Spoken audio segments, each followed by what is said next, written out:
औज़ुबिल्लाहिमिनश्शैतानिर्रजीम बिस्मिल्लाहिर्रहमानिर्रहीम। Lands of Pakistan के मोअज़्ज़ज़ दोस्तों, अस्सलाम वालेकुम।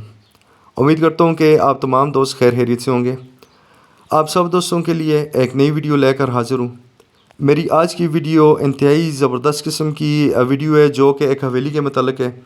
और 4 कनाल और 7 मरले पर मुश्तमिल ये हवेली अपने अंदर इंतहाई ज़्यादा तारीख़ी हैसियत रखती है।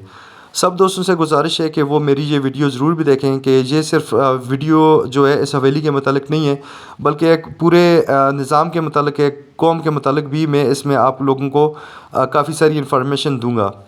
इस हवेली की तफसीलात जानने से पहले ज़रूरी है कि इसके पीछे मौजूद तारीख़ को भी सुना समझा जाए और जाना जाए। ये हवेली किसकी थी, इसके मालकान कौन सी फ़ैमिली के लोग हैं, इसके माजी में क्या शुरू था और इसकी क्या शान व शौकत थी, ये सारी डिटेल्स आज आपको इस वीडियो में मिलेंगी। ये हवेली आज भी पूरी जाओ जलाल के साथ अपनी जगह पर मौजूद है और अपने अंदर तारीख़ का एक रोशन बाब समेटे हुए है। इस हवेली का तारीख़ी तनावुल और रियासत अम के साथ काफ़ी गहरा ताल्लुक़ है। ये हवेली तारीख़ी तनावुल और रियासत अम की अक्कासी करती है। मैं ये कहूँगा कि ये सिर्फ़ एक हवेली नहीं है, बल्कि एक मुकम्मल तारीख़ है जो अपने अंदर शानदार माजी समेटे हुए है। इस हवेली की जो लोकेशन है उसके बारे में आपको मैं शेयर करना चाहूँगा कि ज़िला मानसहरा की तहसील ओगी से तकरीबन 30 मिनट्स की ड्राइव पर चनसैर गाँव में ये हवेली मौजूद है। इंतहाई बेहतरीन किस्म की ये लोकेशन मौजूद है। ये हवेली इलाका तनावुल में आती है। इलाका तनावुल उस खिते को, उस एरिया को कहा जाता है जहाँ पर तनोली कौम आबाद है। तनोली कौम बेसिकली पठान कबीला है, जो कि अरसा दराज से सदियों से इस खिते में रिहाइश पजीर है। इन लोगों ने दुरानियों का भी दौर देखा हुआ है, अहमद शाह अब्दाली का भी दौर देखा हुआ है। सिखों के साथ भी इन्होंने जंगें लड़ी हुई हैं। इसके अलावा इन्होंने अंग्रेज़ों का भी दौर देखा हुआ है। तनोली कौम बेसिकली एक आज़ाद कौम थी और आज भी अल्हम्दुलिल्लाह आज़ाद है। पूरे जाओ जलाल और रोब दबदबे के साथ इस खिते में रिहाइश पजीर है। तारीख़ में इस कौम का बहुत अच्छे अल्फाज में ज़िक्र मौजूद है। जैसा कि मैंने आप सब दोस्तों को बताया कि इस घर का, इस हवेली का इस तारीख़ के साथ, इलाका तनावुल के साथ और रियासत अम के साथ बहुत गहरा ताल्लुक़ है। तो उसकी डिटेल्स कुछ इस तरह से कि इस इलाके में जो चीफ़ ऑफ तनावुल गुज़रे हैं, जो इस इलाके के हुक्मरान गुज़रे हैं, जिनकी ये एक स्टेट थी। इलाका तनावुल जो है अलग से एक स्टेट थी, जिस पर जो है तो बाकायदा तौर पर 3 से 4 सदियाँ जो हैं तो रियासत अम के नवाबों ने जो है हुकूमत की थी। ये जो घर है, ये हवेली जो है उसी फैमिली से बिलोंग करती है। ये रॉयल फैमिली का घर है। यही समझें कि उनके कज़न्स हैं या यही वही लोग जो हैं इस एरिया के मालिक हैं, इस घर के मालिक हैं। इनका जो किरदार है वो भी मैं आप लोगों को बताना चाहूँगा कि इन्होंने पाकिस्तान बनने में या पाकिस्तान के लिए इन्होंने क्या क्या खिदमात अंजाम दी। रियासत अम जो थी, जब इसकी बुनियाद रखी गई तो ये एक बाज़ाब्ता तौर पर, बाकायदा तौर पर एक शाही रियासत के तौर पर वजूद में आई थी। और इसने जो है तो यहाँ पर काफ़ी अरसा जो है 3 से 4 सदियाँ यहाँ पर हुक्मरानी की। इनकी बाकायदा तौर पे अपनी आर्मी थी, इनकी अपनी स्टैम्प्स थी, इनकी करेंसी थी, इनका अपना एक शाही निज़ाम था, इनके अपने मिनिस्टर्स थे। बाकायदा तौर पर इन्होंने इस पूरे इलाके को काफ़ी टाइम जो है तो इन्होंने हुक्मरानी यहाँ पर इस एरिए में की। और जब पाकिस्तान वजूद में आया तो इनके नवाबों ने उस टाइम पर जो है बखुशी पाकिस्तान को तस्लीम किया। और ना सिर्फ तस्लीम किया बल्कि पाकिस्तान के कौमी ख़जाने में भी इन्होंने काफ़ी ज़्यादा इमदाद की कि उस टाइम पर काफ़ी ज़्यादा ज़रूरत थी कि फ़ंडिंग वगैरह हो, तो इन लोगों ने अपना ठीक ठाक किरदार अदा किया। पाकिस्तान बनने से पहले पर अगर बात की जाए, जब बरसीर पाको हिंद एक्ट था और आज़ादी की तहरीकें चल रही थी, उस टाइम पर जब मुस्लिम कॉलेज अलीगढ़ ही सिर्फ़ एक वाहिद मरकज़ था जहाँ से मुसलमानों को जो तालीम मुहैया हो सकती थी, तो वो इतनी ये समझें कि मज़ीद ज़रूरत थी कि यहाँ पर मज़ीद यूनिवर्सिटियाँ और कॉलेजेस वगैरह बने। तो उस टाइम पर इस्लामिया कॉलेज पेशावर की जब बुनियाद रखी गई तो निज़ाम ऑफ दक्कन जो थे, हैदराबाद के जो नवाब थे, उसके बाद ये रियासत अम के नवाब दूसरे नंबर पर वो नवाब थे, या ये समझ लें कि जो फाउंडर मेंबर्स थे जिन्होंने इस्लामिया कॉलेज पेशावर की बुनियाद रखने में काफ़ी ज़्यादा तादाद में हेल्प आउट किया।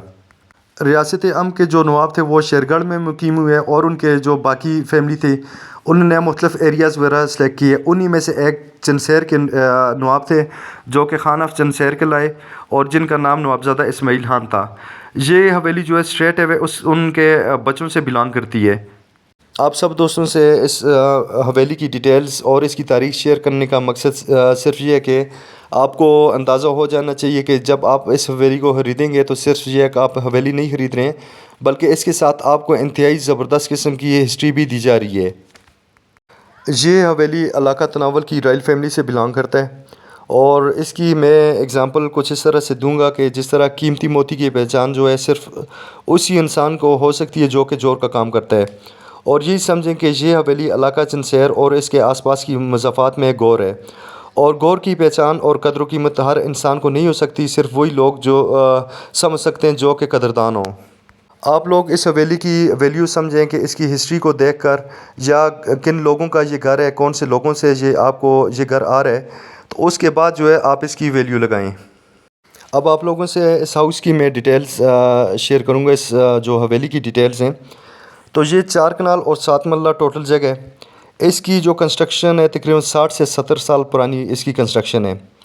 اس کی جو والز وغیرہ ہیں، جتنا بھی اس کا کام کیا گیا ہے، یہ پتھر پر بنا ہوا گھر ہے، اور اس کی جو دیواریں ہیں ان کی جو چوڑائی ہے وہ تقریباً 2 سے 3 فیٹ تک ان کی چوڑائی ہے۔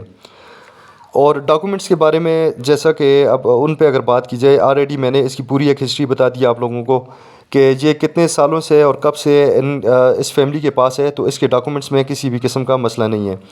وکٹورین سٹائل میں یہ گھر بنا ہوا ہے۔ اس حویلی کا جو گراؤنڈ فلور ہے اس میں جو سیلنگ کا کام کیا گیا وہ بیاڑ اور چیڑ کی لکڑ کا ہے، اور اپر پورشن جتنا بھی ہے اس کی جتنی بھی سیلنگ ہے وہ دیار کی لکڑ کی سیلنگ کی گئی ہے۔ اس حویلی کی بہترین لوکیشن ہے، ہائٹ پر یہ حویلی جو کنسٹرکٹ کی گئی ہے۔ اس کا ویو بہت آؤٹ اسٹینڈنگ قسم کا ہے۔ فرنٹ پہ لینڈز ہیں، اور لینڈز کے بالکل سامنے کر کے پائن ٹریز کا جنگل ہے۔ سردیوں گرمیوں میں آپ کو بہترین قسم کا ویو ملے گا۔ میں ایک بار پھر سے گزارش کروں گا کہ صرف وہی حضرات رابطہ کریں جو کہ اس گھر کی ویلیو، اس کی وراثت کو اور اس کی ہسٹری کو سمجھتے ہوں۔ یہ قدردان لوگوں کے لیے گھر ہے۔ ویسے تو آپ کو بہت اچھے اچھے گھر مل جائیں گے، اچھی اچھی کوٹھیاں، بنگلے مل جائیں گے، لیکن یہ جو حویلی ہے اس کے ساتھ پوری ایک تاریخ ہے، لہٰذا اس کی تاریخ کو مد نظر رکھتے ہوئے آپ لوگ اس کی ویلیو لگائیں گے۔ اور جو بھی دوست اس میں انٹرسٹڈ ہیں وہ میرے دیے گئے نمبرز پر رابطہ کریں۔ میری یہ ویڈیو آپ لوگ آگے بھی فارورڈ کر دیں۔ آپ لوگ اگر اسے وزٹ کرنا چاہیں مجھے کال کر دیں، اسٹریٹ اوے میں آپ کو اس حویلی کا جو ہے تو وزٹ کروا دوں گا۔ آپ سب دوستوں سے گزارش ہے کہ جن دوستوں نے میرا چینل سبسکرائب نہیں کیا وہ میرے چینل کو سبسکرائب بھی کریں، میری ویڈیوز آگے فارورڈ کر دیں، اور اگر آپ نے کوئی پراپرٹی سیل کرنی ہے تو مجھ سے رابطہ کر سکتے ہیں۔ بہت شکریہ جی۔